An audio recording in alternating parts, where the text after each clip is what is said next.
Ne zurrak entzutzen dizkiat. Nola azte nahi dian entzutzen diat. Indar guztiekin aleintzen hau gelditzen baina. Ez diat lortzen.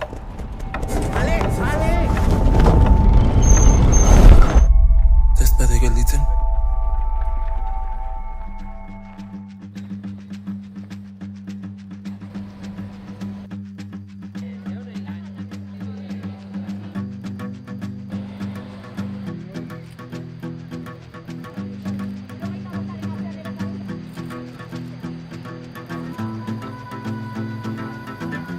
Nik beti esaten dut pelikula hau jaiotzen dela faszinazio batetik. Txikitan ikastolakin San Telmo museora joan ginen, orain dela urte asko. Eta, bertan bazauden, Miguel Joaquin Eleizegiren gauza batzuk San Telmo museoan eta gaur egun ere badaudela, ezta? Zapataren horma bat, aurki bat, grabatu erraldoi bat. Eta pentsatzen dut, garai hartan norbaitek esplikatuko zigula, bere bizitza edo bere gertakizun batzuk kontatuko zizkigula, ezta? Segurazki esageratuak baita ere. Eta ni, egia esan oso txundituta gelditu nintzen historia horrekin, eta beti eukidet hor, nire buruan hor batzean, ezta? Una por aquí de esquina, por favor. Castinga nik gogoratzen dut, pertsonaia oso bitxia zan, eta deitu nindu nien casting arduradunak nik esan otzen, pero si me falta cuerpo.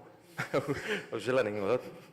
Eta ju nintzen, eta nik hasieratik eruna bene mandibula ataratako lako proposamen bat, esaten abena, edo nekin asertatzen dut, edo esaten da bide, hau nondik urten da, eta hemen amaitzen da.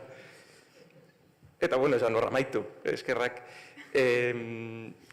Nik baneukan susmo bat, irakurritako gutxiakin, eraikina izabiela erraldoi bat, ez munstro bat, baizik eta pertsona bat, eta benetan sinesgarri da norbait.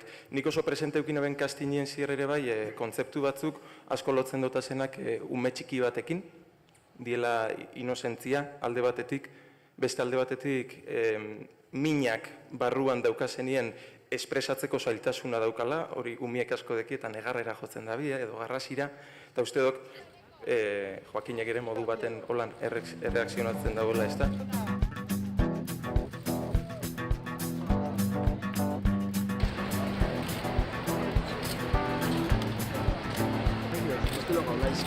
Chicos, por aquí, por Suerta favor. dago, eneko bezalako aktore bat gure artean izatea.